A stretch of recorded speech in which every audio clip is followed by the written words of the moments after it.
Hi, my name is Charlie Konecki, and you're at Twin Orchard Farm on Valley Road in Southampton. This is a family-owned farm. It's been in operation since the 1930s. At the time, the farm was abandoned. It had belonged to the Sheldon family. And there was an old white farmhouse, which has since been razed, but the original barn is here. My family, going back to my grandparents' days, used to operate a farm at Westover Air Force Base prior to the base being constructed.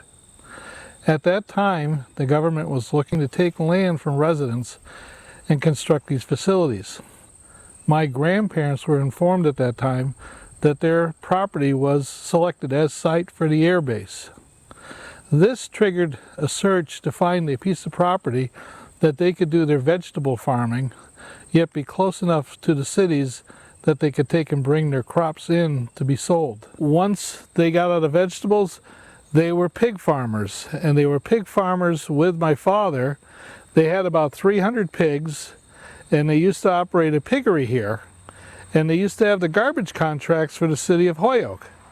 And the way that used to work, and this is just as World War II was getting started, they used to pick the garbage from the cities, bring it here, feed the pigs, and then eventually slaughter the pigs and ship them back to the cities to be sold as meat. That became cost prohibiting for a lot of the pig farms to do, so my father and my grandfather moved into the dairying operation and milking cows, and that's when I was born and started doing the dairying operation with my father. My father, whose name happened to be Casimir or Charles Konecki, and my mother's Catherine, setting up home here also. And then myself and my wife, Catherine, who set up home here. And now it's going to my son, Charles also, who is co-owner and operator of the farm with me.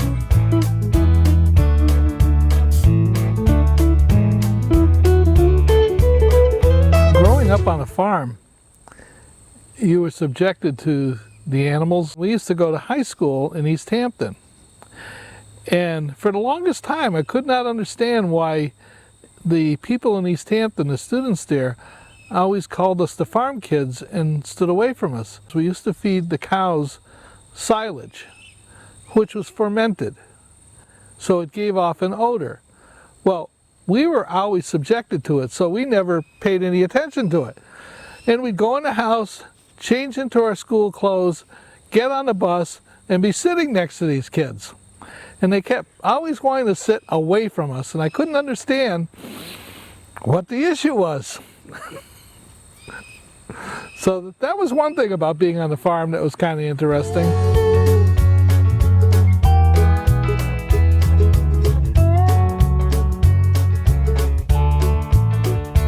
Started to become involved in the public health arena and actually got a job working as a health agent. So I worked part-time as a health agent and part-time operating the dairy farm with my father, who after a while retired, and we could see that there was no way of making a living just on the milking of cows, so I moved into working full-time. That prompted me to become involved in town government. I was 20 years old or so and stopped at the town hall one day because I was pitch hitting as the animal inspector, and the next thing I knew, the selectmen and the Board of Health appointed me as a Board of Health member. And their first assignment to me was to take the old burning dump.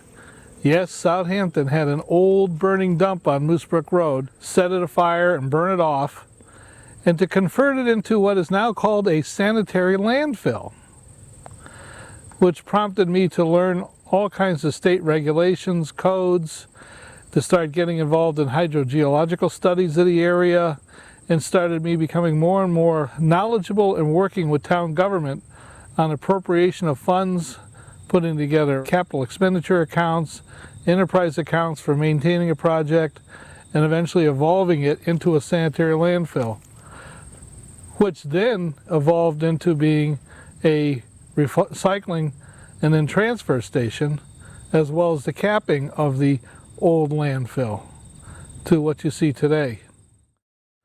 I was on committees to take and establish zoning regulations on agriculture, to look at the ambulance billing accounts. Been on the Labrie Ball Field Committee to establish that. I've been on the ZBA, and now I'm on the Board of Selectmen. The irony about going to the school system in this town is that I'm now sitting in the Board of Selectmen's room, which used to be my third grade classroom. So I've gone full circle in my life.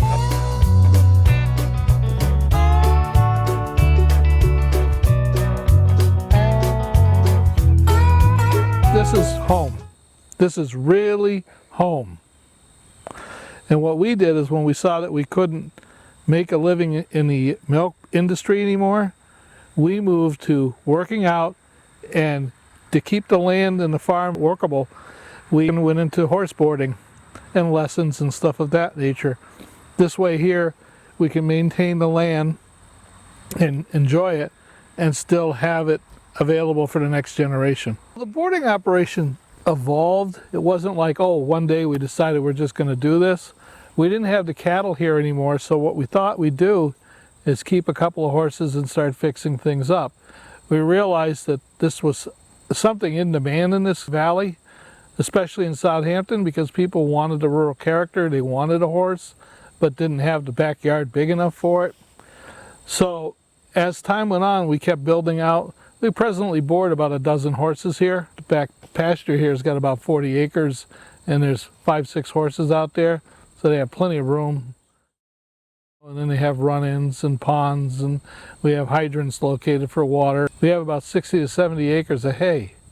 So we produce our own hay here to maintain our horses. Claudia Lucas provides horse riding lessons on this farm. She has a couple of horses she uses for training. We are a licensed riding school with the state, and she is a licensed instructor. Most people stay here a long time. Typically what happens is they move away, something occurs in the family, or something happens with the horse. We do have summer boarders too.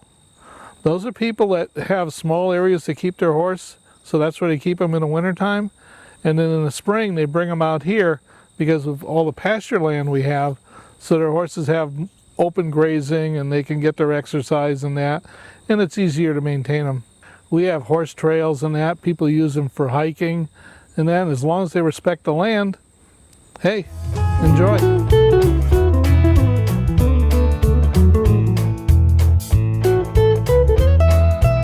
The events we have here at the farm are pretty diverse. We have birthday parties for people. We have a pavilion out back. We find that families with older people that have grown up on the farm like to bring their parents here and just enjoy the farm and have a little picnic. And they take the kids and they go play football out in the field. They just want to get out.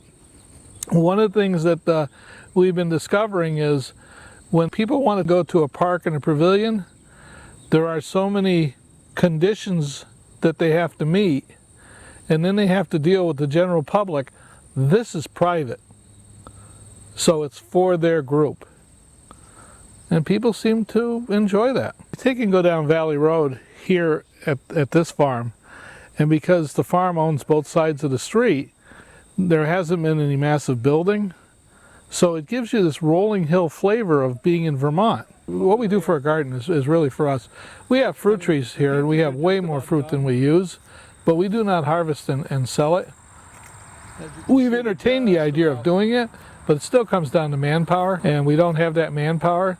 So basically, the boarders and their families get to enjoy the plums, the peaches, the pears, the apples to their picking.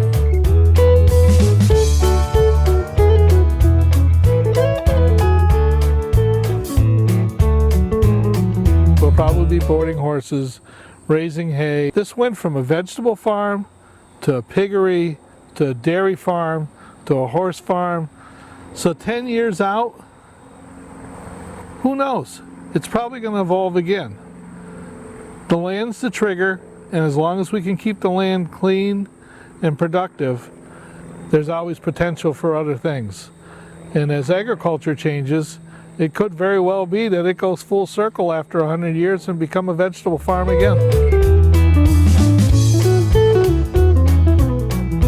I think people in Southampton should take pride in their community, realize that they have a very nice community, It is evolving, and we need to take our time and patience and make sure we take right steps. But I think if you look at this farm as an example, this is something that was a long-term investment over 4 generations. Southampton as a town is in of itself the same thing. We need to realize that what we do today is going to affect generations to come. And I think we got a real good start at it.